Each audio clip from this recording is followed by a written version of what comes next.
14h-16h, Brigitte Lahaie, Sud Radio. En compagnie de Anne-Laure Buffet, nous continuons à revenir sur la toxicité, puisque je crois, Garance, que vous aussi, vous avez eu une relation toxique. Bonjour, Garance. Bonjour Brigitte, bonjour Anne-Laure. Bonjour Garance. Alors, je vous signale, Anne-Laure Buffet, que j'utilise très peu le terme pervers narcissique. Moi, je préfère utiliser le terme toxique parce que ça englobe finalement beaucoup de choses. On pourrait dire que, par exemple, justement, l'ex-compagne de Philippe tout à l'heure, elle était toxique, oui. Mais elle n'était pas perverse narcissique. Je vous mets une très bonne note. Merci. De ne pas dire pervers narcissique et encore moins PN. Bonjour Garance, pardon. Bonjour. Je vous en prie, allez-y. Donc vous avez compris, ne parlez pas de pervers narcissique, Garance. Je vous ai parlé le micro. De toute façon, c'est un terme que je n'utilise pas non plus parce que je le trouve tellement galvaudé que finalement il est vidé de son sens. Alors, c'est pas du tout un terme que j'utiliserai. Et puis, moi, ce que je veux partager, mais avant de commencer mon témoignage, je voudrais juste dire que la présentation du livre qui vient d'être faite, je vais aller l'acheter. Il m'a tellement fait écho à beaucoup de choses que magnifique. On a juste envie d'y plonger et de se laisser porter par tout ce qui y est développé. Voilà, oui, ça a l'air magnifique. C'est un livre où on lit un chapitre comme ça, et c'est un livre qui nous permet de comprendre que tout est en nous, quoi. Mais c'est à nous d'abord de nous ouvrir, de faire mettre en lumière nos parts d'ombre, et puis on verra le monde meilleur déjà. C'est d'attendre qu'on nous le donne. Exactement. Oui. Et puis on dit qu'il n'y a pas toujours, que le hasard n'existe pas. Et je me dis que ce livre vient sans doute éclairer ce que j'ai mis en œuvre depuis plusieurs années, qu'il va falloir que j'aille le saisir pour structurer un peu tout ça. Donc, pour en revenir à ce que je souhaite partager, moi c'est une relation toxique avec ma sœur, mais vraiment au sens toxique, ma sœur aînée, parce que nous avons que 18 mois d'écart.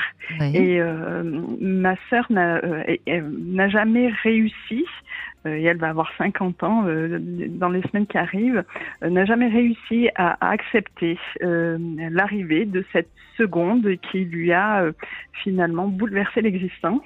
Et même si derrière il y a eu d'autres enfants, j'ai été celle sur laquelle elle a focalisé toute la colère qu'elle n'a pas exprimée.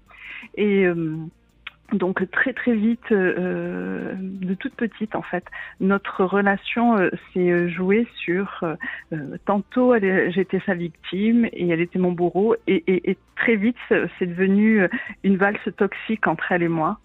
Et parce que c'est exactement ça qui s'est joué. Avec le travail que j'ai fait sur moi, je m'en rends compte que j'ai pu moi aussi être tantôt son bourreau quand je pensais me défendre, et que de la même façon, ce qu'elle me faisait vivre, elle était mon bourreau. Mais voilà, nous étions dans cette spirale infernale de la toxicité de cette relation, et le seul moyen que j'ai trouvé au bout de toutes ces années, c'est d'y mettre un terme en fait. Parce qu'il n'y avait pas d'issue, j'ai pas trouvé d'autre issue, parce que si moi je cheminais de mon côté, elle restait toujours au même endroit, et dès lors qu'il y en a une des deux qui a fait un pas de côté, le lien, le jeu n'était plus le même, et voilà. Donc c'est en ça que je voulais partager mon vécu, parce que derrière il y a eu beaucoup de choses qui en ont découlé. J'ai accepté des relations d'amitié, mais des relations, ma relation vous avez rejoué avec certaines amies la relation d'emprise. Mais je pense qu'il y a quelque chose de l'ordre de l'emprise qui devait y avoir entre elle et vous.